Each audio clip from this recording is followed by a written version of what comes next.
کے دروازے پر پہنچ گئے۔ وہ یہودی تجارت کرتا تھا۔ آپ نے دروازہ کھٹکھٹایا، اندر سے یہودی باہر آیا۔ حضرت علی رضی اللہ تعالیٰ عنہ نے فرمایا تمہارے گھر پر انار موجود ہے۔ یہودی بولا میں ایک سچا یہودی ہو کر کہتا ہوں کہ میرے گھر پر انار موجود نہیں ہے۔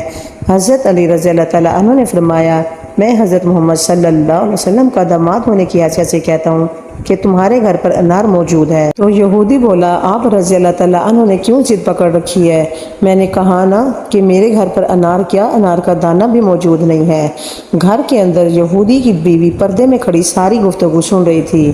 یہودی کی بیوی بولی کہ آپ بحث مت کیجئے، میں کلمہ پڑھ چکی ہوں، آپ بھی کلمہ پڑھ لیجئے، ہمارے گھر پر انار موجود ہے۔ یہودی یہ سن کر حیران ہو گیا کہ گھر میرا ہے اور علم حضرت علی رضی اللہ تعالیٰ عنہ کو ہے۔ یہودی اندر گیا تو دیکھا کہ انار اندر موجود تھا۔ یہودی نے انار لا کر حضرت علی رضی اللہ تعالیٰ عنہ کو دے دیا اور